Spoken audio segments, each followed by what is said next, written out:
నమస్కారం శ్రీ ఆచార్య అనంత కృష్ణ స్వామి గారు. నమస్కారం అండి. విశ్వానికి అండ్ అనంత కృష్ణ స్వామి గారికి స్పెషల్ థ్యాంక్స్ అని పెట్టారు. థ్యాంక్ యూ వెరీ మచ్ అండి. అలా చాలా పాజిటివ్ కామెంట్స్ ఉన్నాయి సార్. ఇంకా బాగా సంపాదించాలి, ఇంకా బాగా ఒక స్థాయికి వెళ్ళాలి. తప్పకుండా. ఇప్పుడు మనము దానం ఇవ్వాలని మనం చెప్పామండి చాలామందికి. ఇప్పుడు సమాజ సేవ కోసం కానీ లేదంటే గోసేవ కోసం కానీ ఇలా మనం చాలా దానాల గురించి చెప్పాము. మనం వీటికి మీరు వచ్చిన దాంట్లో 10% ఇవ్వండి ఎన్నోసార్లు చెప్పాం. ఎందుకు ఇవ్వాలి? ఇవ్వడం అంటే ఇచ్చేస్తున్నారు, ఎందుకు ఇవ్వాలి అనేది కూడా కొందరికి ఇంకా డౌట్గా ఉంది చాలా మందికి. అంటే మనం ఇక్కడ ఏం చెప్పామంటే మనం ఎంత ఇవ్వగలిగితే అంత రెట్టింపు పొందగలుగుతాం. అది మనం ఎలా ఇవ్వాలి? ఫస్ట్ మీకై మీరు ఖర్చు పెట్టుకోవాలి. ఏదైనా సరే మీకై మీరు ముందు ఖర్చు పెట్టుకోవాలి.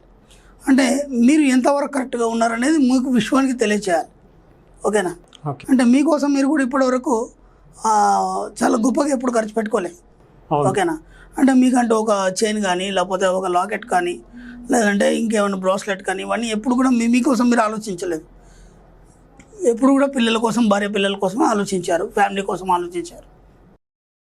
ఒకటి మీకోసం మీరు ఖర్చు పెట్టుకోవడం, రెండు మీకోసం మీరు చాలా అందంగా తయారవడం, మీకోసం మీరు ఒక యాటిట్యూడ్ని మార్చుకోవడం, దీనికోసం మీరు ఖర్చు పెట్టాలి ఫస్ట్.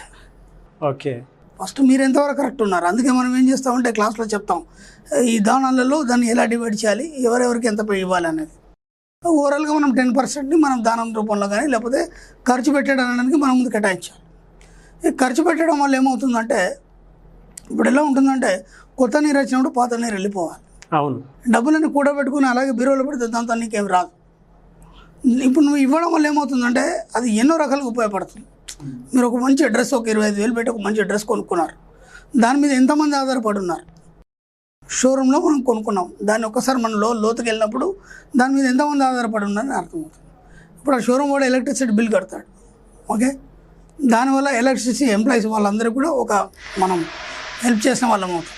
ఓకే, అలా ఎన్నో రకాల డిపార్ట్మెంట్స్ ఉన్నాయి, వాళ్ళన్నిటికీ డివైడ్ అయిపోతుంది మనీ అనేది. దాంతోపాటు అక్కడ ఉన్న ఎవరైతే వర్కర్స్ ఉన్నారో వాళ్ళకి డివైడ్ అవుతుంది. దాంతోపాటు ఈ యొక్క నేత నేసినటువంటి కార్మికులు ఉంటారు వాళ్ళకి, అలా ప్రతి దగ్గర నీ మనీ అనేది డిస్ట్రిబ్యూట్ అయిపోతుంది. అవుతుందా కదా? అవును. ఇప్పుడు ముందు మీకోసం మీరు ఖర్చు పెట్టుకోండి. మీరు ఎంత హ్యాపీగా ఉన్నారు అనేది మీ యొక్క ఇన్నర్ మైండ్కి తెలియజేయండి. మీరు ఎంత ఆనందంగా ఉంటే, ఎంత సంతోషంగా ఉంటే, ఎంత ఖర్చు పెడితే అంత డబ్బు వస్తుంది. అది ఫస్ట్ పాయింట్. ఓకే, సెకండ్ మీరు సమాజ సేవకి ఇవ్వడం కానీ గోసేవకి ఇవ్వడం కానీ. ఈరోజు గోసేవకి చాలామంది మా గ్రూప్ నుంచి కానీ బయట వాళ్ళు కూడా గోసేవకి చాలామంది డబ్బులు ఇస్తున్నారు. అది చాలా సంతోషంగా ఉంది ఆ విషయంలో.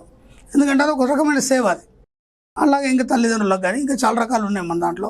మనం క్లాస్లో దాన్ని ఒక్కొక్కటి పాయింట్ చెప్తాం, దాన్ని ఎవరెవరికి ఇవ్వాలనేది. ఓవరాల్గా 10% మీరు ఎవరికైనా ఇవ్వచ్చు. ముందు మీకోసం మీరు ఖర్చు పెట్టుకోండి. మీకోసం మీరు ఖర్చు పెట్టుకోవడంలో చాలా ఆనందంగా ఉంది. ఇవ్వడం వల్ల ఏమవుతుందంటే ఇవ్వడం అనే గుణం అలవాటు అవుతుంది ఫస్ట్. ఇప్పటిదాకా మనకు తీసుకోవడం అలవాటు అవుతుంది. ప్రతి దగ్గర కూడా అన్నీ ఆశించడం, వాళ్ళ దగ్గర వీళ్ళ దగ్గర నాకు అది కొనివ్వలేదు, నాకు ఇది ఇవ్వలేదు, వాడికి ఇచ్చాడు వీడికి ఇవ్వలేదు, నాకు మాత్రం అసలు ఇవ్వలేదు, ఇవన్నీ కాంప్లైంట్స్. మీరే ఇచ్చే స్థాయికి వెళ్ళారనుకోండి, ఈ కాంప్లైంట్స్ అని పోతాయి ఫస్ట్, వాళ్ళు క్లియర్ అయిపోతాయి. అవును, అంటే మీరు ఇక్కడ ఇవ్వడానికి మాత్రమే జన్మ తీసుకున్నారు, తీసుకోవడానికి కాదు. ఎందుకంటే ఐఎమ్ ద కింగ్ అని మనం చెప్పుకున్నాం గతంలో, అలాగే ఐఎమ్ క్రియేటర్ అని చెప్పుకున్నాం. కింగ్ ఎవరిని అడగడండి. అవునండి, కింగ్ ఎవరిని చేసి అడగడు, అతను ఇస్తూనే ఉంటాడు. ఇవ్వడానికే అతను జన్మ తీసుకున్నాడు. ఇప్పుడు మీరు కింగ్ అని చెప్పినప్పుడు మీరు కూడా ఇవ్వడానికి జన్మ తీసుకున్నారు కదా. ఇక్కడ ఇంకేం జరుగుతుందంటే మీరు ఎంత ఇవ్వాలనే ఒక ఊహ కానీ లేకపోతే ఆలోచన కానీ వచ్చినప్పుడు మీరు ఎంత ఇస్తుంటే అంత మీకు తెలియకుండా మీ యొక్క ఆరాశక్తి పెరుగుతుంది. అంటే అది విశ్వం తనకు తానుగా మీకు తెలియకుండా మీ చుట్టూ ఒక ఆనందమైన పొర తయారు చేస్తుంది. దాన్ని ఆరా అంటాం మనం. ఆ ఆరాశక్తి ఎలా ఉంటుందంటే ఇప్పుడు మీరు ఎంత హ్యాపీగా ఇస్తున్నారో అంత ఆనందాన్ని అది స్వీకరిస్తుంది. మీ చుట్టూ ఒక అనంతమైనటువంటి ఒక ఎనర్జీ ఏర్పడుతుంది. అది మీకు తెలియదు. అది ఆటోమేటిక్ ఏమవుతుందంటే మీరు ఎలా ఇస్తున్నారో అలా చకచక మీ పనులు స్టార్ట్ అయిపోతాయి. ఇప్పటివరకు పెండింగ్ ఉన్న వర్క్స్ ఏవైతే ఉన్నాయో అవన్నీ కూడా మెల్లిమెల్లిగా స్టార్ట్ అయిపోతాయి. ఓకే, రెండోది మీరు ఎక్కడ వెళ్తే అక్కడ మీకు ఒక మంచి గుర్తింపు వస్తుంది, ఒక మంచి వాల్యూ వస్తుంది. అలాగే మెల్లిమెల్లిగా మీ బిజినెస్ అనేది ఇంక్రీజ్ అవుతుంది, మీ బ్యాంక్ బ్యాలెన్స్ పెరుగుతుంది. ఇలా సమాజంలో మీరు ఎక్కడికి వెళ్ళినా సరే మీకు ఒక ప్రత్యేకత అనేది ఉంటుంది. ఓకే, ఎందుకు ఆరాశక్తి పెరుగుతుంది, మీకు తెలియకుండా ఇవ్వడంలో మీకు ఆరాశక్తి పెరుగుతుంది. ఆరశక్తి ఎంత మనం పెంచుకోగలిగితే అంత హ్యాపీగా ఉంటాం మనం. మీకు తెలియకుండా విశ్వం మీకు అది ప్రసాదిస్తుంది. విశ్వం నుంచి ఆ యొక్క కనెక్షన్ ఉంటుంది. అది ముందు మనకి ఇవ్వడం అనే మనస్తత్వం అనేది మనకు రావాలి. ఇంకేం చెప్తారంటే ఇవ్వడం అనేది వ్యసనంగా మారాలని కూడా అంటారు. అవును, ఇవ్వడం అనేది వ్యసనంగా మారాలి. అలా అని చెప్పేసి ఎక్కడ పడితే అక్కడ అది ఇది వేలకు వేలు లక్షలు లక్షలు ఇచ్చేయడం కాదు. దానికి ఒక సిస్టమ్ ఉంది మనకి. ఆ సిస్టమ్ ప్రకారమే ఇవ్వాలి. ఇప్పుడు ఇంతవరకు మనకు అది తెలీదు, తెలియకుండా ఎక్కడొక్కడ పిచ్చి పిచ్చి చేసాము. కానీ అలా కాకుండా ఒక సిస్టమ్ ఉంది. ఒక 10% మన ఇన్కమ్ సోర్స్లో 10% కావచ్చు, మనం తెచ్చిన అప్పులు 10% కావచ్చు. అలా ఇవ్వడం వల్ల మెల్లిమెల్లి మీ అప్పులు కూడా తీరిపోతాయి. ఎప్పటివరకు మనం ఇవ్వలేదు కాబట్టి మీ దగ్గరికి డబ్బు రాలేదు. ఇలా ఎంతోమంది నా దగ్గరికి వచ్చినప్పుడు అడుగుతూ ఉంటారు, ఇంత మంచి బిజినెస్ చేశాను, ఇంతమంది ఎంప్లాయ్మెంట్ ఇచ్చాను, అన్నీ చేశానండి, ఉన్న పలంగా నా బిజినెస్ ఎందుకు ఫాల్ట్ అవునాయి? అవును, అప్పుడు ఏం అర్థం కాని పరిస్థితిలో ఉన్నాను. నేను ఫస్ట్ పాయింట్ అదే అడుగుతాను, ఇంతవరకు మీరు ఎవరికైనా డబ్బులు ఇచ్చారా, దానం చేస్తారా? ఎక్కడైనా ఆశ్రమాలకు కానీ సమాజ సేవ కానీ ఎక్కడైనా మీరు దానం చేస్తారా? చేసామండి, బాగానే చేసామండి. మేము ఏం చేసామంటే మేము టెంపుల్స్కి ఇచ్చాము, కొన్ని కళ్యాణాలకు ఇచ్చాము, కొన్ని వాటికి వీటికి ఇచ్చాము. అలా కాదు, దానికి ఒక క్యాల్కులేషన్ ఉంది. ఆ క్యాల్కులేషన్ ప్రకారం వీళ్ళకి ఇచ్చారా? మీరు ఇవ్వలేదు. అక్కడ పొరపాటు జరిగింది. ఎందుకంటే ఎప్పుడు డబ్బు వచ్చినా దాన్ని పట్టుకొని స్పర్శ చేసింది లేదు, కనీసం దాన్ని హ్యాపీనెస్గా ఫీల్ అయింది లేదు. ఇప్పుడు ఏమైందంటే మనం అసలు డబ్బులు పట్టుకునే పరిస్థితి కూడా ఏర్పడట్లేదు మనకి. ఎందుకంటే మొత్తం ఆన్లైన్లో అకౌంట్ మొత్తం బ్యాంకులోకి వెళ్ళిపోతుంది, బ్యాంక్ నుంచి అకౌంట్లో పడుతుంది. డబ్బులు పట్టుకొని చూసింది లేదు. ఆ స్పర్శ గమ్మత్ ఏం లేకుండా అయిపోయింది మనకి. ఎలా వస్తాయి మీ దగ్గర డబ్బులు? అది గతంలో చెప్పుకున్నాం మనం.